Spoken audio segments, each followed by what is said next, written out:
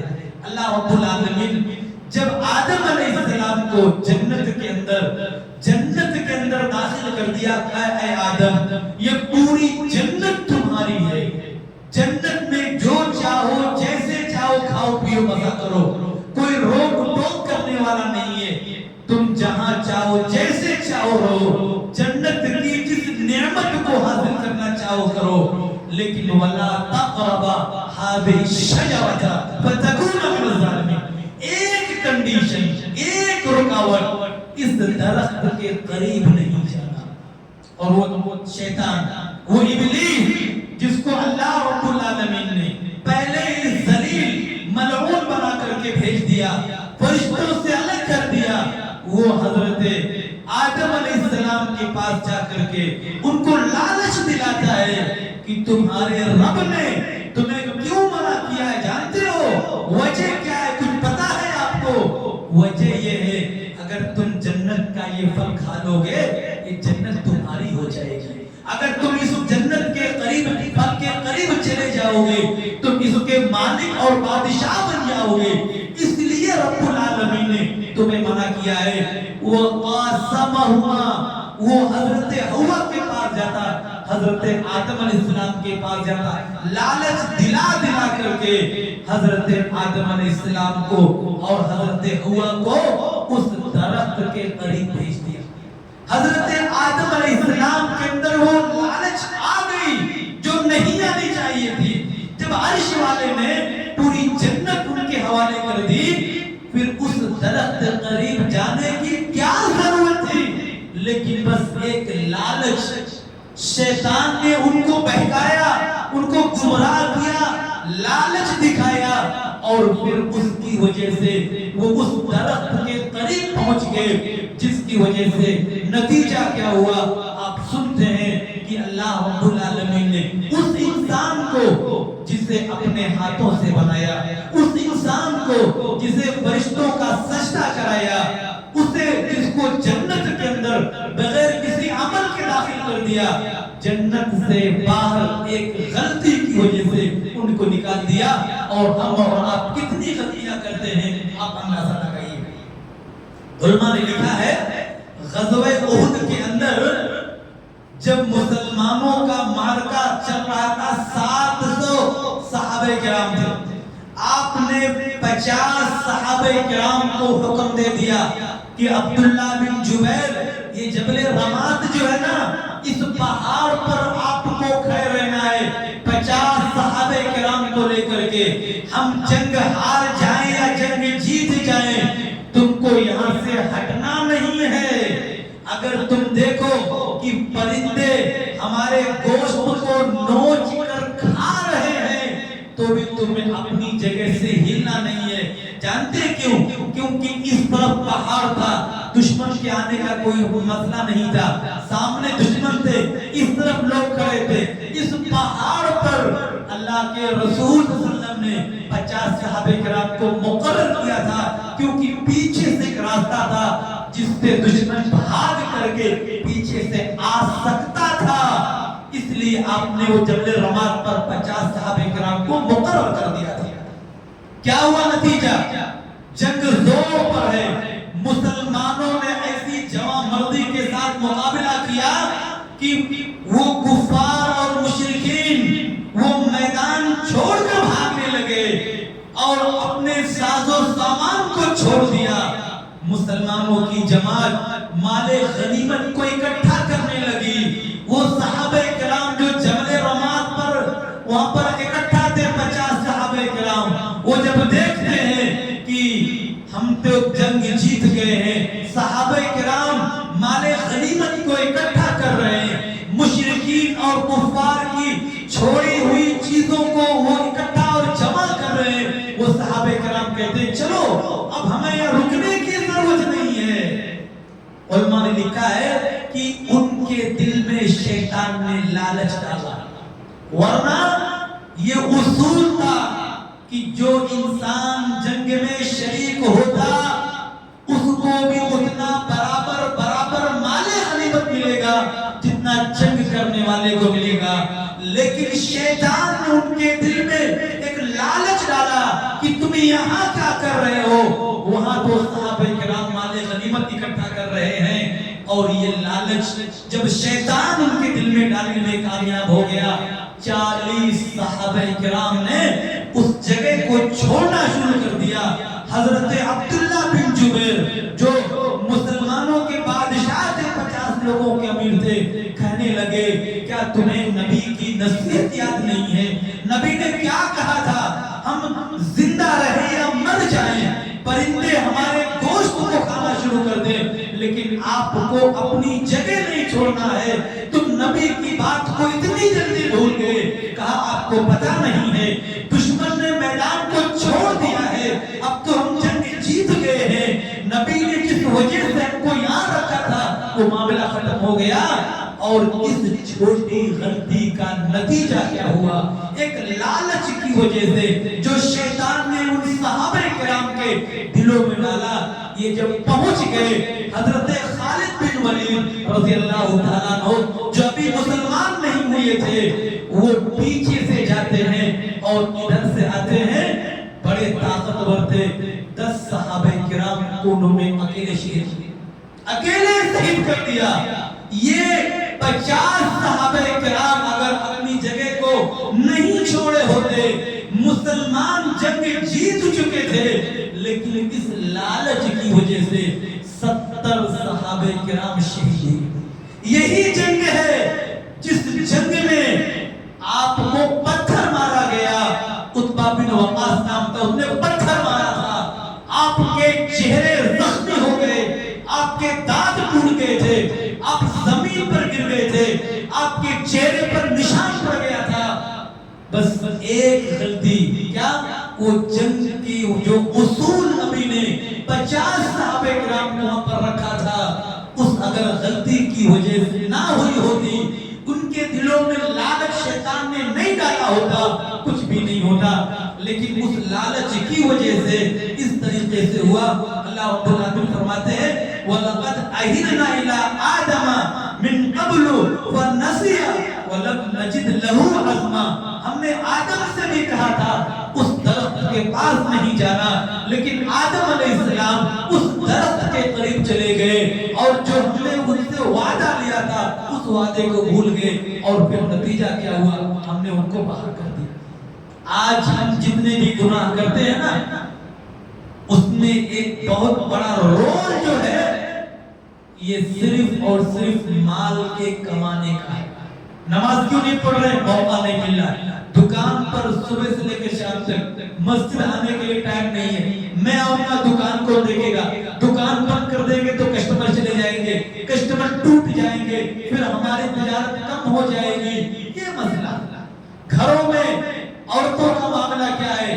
کاروبار میں کرنے کے لیے ٹائم ہے، لیکن اللہ رب العالمین کے نماز کرنے کے لیے نہیں۔ گھروں میں عورتوں کی سلائی، ہمارے گارمنٹ کا رواج ہے، گھر گھر میں سلائی ہوتی ہے۔ لالچ کیا ہے؟ 10 سے اگر 12 پیس بن جائیں گے تو ہمارا حساب اتنا ہو جائے گا، لیکن اگر نماز کے لیے چلے گئے تو ہمارا 2 پیس کم ہو جائے گا، حساب ہمارا کم ہو جائے گا۔ اس کے لیے اللہ کی نافرمانی۔ تو گناہ جو ہم کرتے ہیں اس کی جو دوسری وجہ ہے وہ یہ ہے کہ ہم اور آپ جو لالچ کرتے ہیں۔ ہر انسان کے دل میں ایک لالچ بسا ہوا ہے۔ سود پہ پیسہ لے لیں گے تو مال اضافہ ہو جائے گا، سود پہ دے دیں گے تو پیسہ تھوڑا زیادہ مل جائے گا۔ یہ لالچ کی وجہ سے ہم اور آپ گناہ کرتے ہیں۔ حافظ ابن قیم نے دوسری وجہ بیان کی۔ تیسری چیز جو حافظ ابن قیم نے اپنی کتاب کے اندر ذکر کیا ہے وہ ہے حسد۔ حسد کی وجہ سے آج ہم سب پورا مسلم معاشرہ آج حسد کی وجہ سے پریشان ہے۔ کتنا اچھا اس کا گھر بن گیا، کتنی اچھی اس کی نوکری ہے، اس کی بیٹی اس کا بیٹا کتنا اچھا ہے، اس کی بیوی کتنی اچھی ہے، کتنی نیک اور صالحہ ہے، اس کے گھر کا سسٹم کتنا اچھا ہے، اس کا بیٹا کتنا پڑھ لیا ہے۔ یہ حسد دل کے اندر ہے۔ آج انسان اپنے سے نہیں، اپنی پریشانی سے نہیں پریشان ہے، دوسروں